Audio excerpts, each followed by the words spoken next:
Louisiana beer reviews. It's close to 10 o'clock a.m.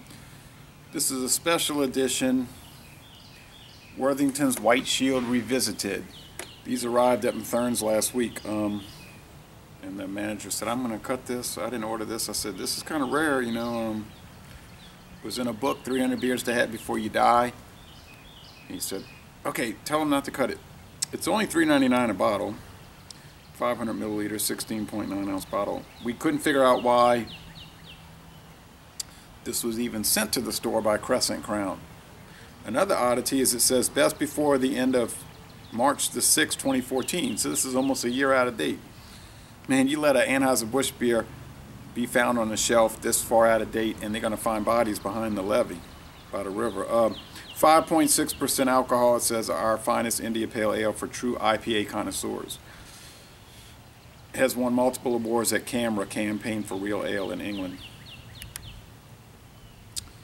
It is a Coors brand. It says right here, Coors Brewing Company. Molson-Coors. William Worthington started the company back in 1744, the brewery, and they merged with Bass Ale Company, I think back in the 1920s. Well, they started their India Pale Ale in 1829. It's one of the original British India Pale Ales. It was very popular, and then, you know, tastes change, and they said bottled beers became sort of not too popular in Great Britain in the 60s and 70s, and cask ale became so big, and this almost, well, it really kind of did go out of business. It was still being produced on a, you know, just a few barrels a year. InBev bought it about 20 years ago, but the British said they were trying to make a monopoly. I don't know how you can make a monopoly buying a brand that's almost dead, but they had to divest themselves of it, and then Coors swooped in and bought up the assets. So they're producing it, the Red Shield and the White Shield. I did a Red Shield revisit yesterday, but I didn't like the way the video came out. It was too much talking, me rambling on and showing all this stuff that Coors had sent me. Coors Blue Moon sent me 4 tall Blue Moon glasses, 2 t-shirts, some denim jacket patches, 2 of these kind of openers with Blue Moon on it, and that was real nice. They sent it to me because I told them, I said, look at this video I did, and it's funny because in the video all I said was it's okay. I never do brag on the regular Blue Moon. My daughter loves it so much, but they were like, "Oh, thank you for making the video." And I'm thinking, did you watch the video? But they sent me this thing, you know, this big package. So anyway, on with this review. It gets okay scores on Beer Advocate and Rate Beer. I don't know if it's because it's a Coors. Ooh, look at all that vapor. I don't know if they don't like it because it's a Coors brand or Molson-Coors brand.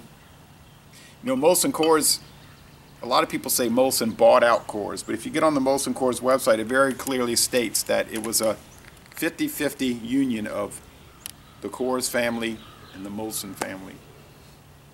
So it was an even merger. Miller Coors is not a company. It is a joint venture between 2 separate companies, SAB Miller and Molson-Coors. Okay, so just to clear that up. I believe, yeah, Molson-Coors also owns the very popular Carling brand of beers in England. Not popular here in America, although in America Carling is produced, or owned, I should say, by Pabst. And Carling is very popular in South Africa. It's still called Carling Black Label in South Africa. Medium, slightly off-white head, maybe eggshell. It's a brilliant, bubbly, but opaque orange appearance. Looks like an India Pale Ale. Now, I like the British India Pale Ales because they're not overdone. You know, the American ones, they tend to go overboard with it. But these are more authentic. If you want an authentic American IPA, I would recommend getting the Goose Island IPA. You could also maybe find some Bass IPA, but I think that was discontinued. Those were more authentic British style. Yeah, because the aroma is so subdued. It's caramel. It's some mild hop, and I mean very mild, earthy hop or cellar mold hop type thing, which you get with the Abbott Ale. Although Abbott Ale is not an IPA, but some sweetness, a little sourness. It's really two separate styles. American IPAs, and especially West Coast, and this, they're not really the same style at all. They're ales, but that's about as close as they come.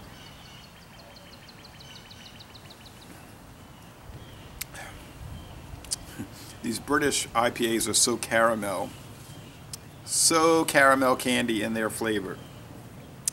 You know, you might get a medium body like the American ones. The finish might be the same, you know, semi-dry, pretty drinkable. The American ones are going to be so much more bitter. And it's a shame because the American IPA style, in my opinion, has deteriorated so bad in the last 3 years. Now they all taste the same. They all taste like grapefruit. Now they have the red IPAs and the black IPAs, which are really other styles that they just call IPA. So it's really depressing in the context of the style. There was an article about how it became so popular there was a shortage of hops. And so the craft beer companies had to start scrounging around, and they were buying, you know, it was costing so much, and I guess, you know, they're buying a cheaper grade of hops. And they even use, they said, like flavoring to try to make up for the deficit. You know, like citrus and stuff. So you can see that. Now, a company like Coors or Anheuser-Busch InBev or Miller, SAB Miller or Carling or Heineken International, they got the money that they can kind of demand to get their hops at a decent price and for a high quality, you know, because these farming companies, they don't want to lose the contract. I mean, they don't, maybe they could survive losing a contract with you know, Great Lakes Brewing. They couldn't afford to lose it with Anheuser-Busch InBev, so they might be more amenable to making a deal with them where they might tell you know, Anchor, you know, get lost or pay what we demand. I mean, this is a really candy. It's, you have to try it. I mean, it's $3.99 a bottle. I think you need to try it. It's so different. It's candy caramel, or I should say caramel candy. I'm not French. Well, I am part French, but there's bitterness, but it's subdued, and it kind of like flows across the sip. This is bottle conditioned. The Worthington's beers are bottle conditioned. There's also a famous one in England called Worthington's Cream Flow, which, you know, comes in a nitro can. We don't get that here. We do not get the Cream Flow. We only get the Red Shield and the White Shield. 5.6%. That's a low level IPA as far as, you know, alcohol. The Red Shield is 4.2, so it's sort of like the light beer version of it. I did like the Red Shield. I did delete the video, but it was very good. This one I would say in the excellent range, like say, yeah, I would say A, most excellent. But if you're expecting Torpedo Double I or Extra, you know, Torpedo Extra IPA from Sierra Nevada, this is not going to fulfill your expectations. But if you're used to the British IPAs, this might do it for you. So Laissez Le Bon Temps Roulé, a very interesting beer with an interesting history from an interesting company in an interesting country. And I'm going to say, y'all come on down to New Orleans.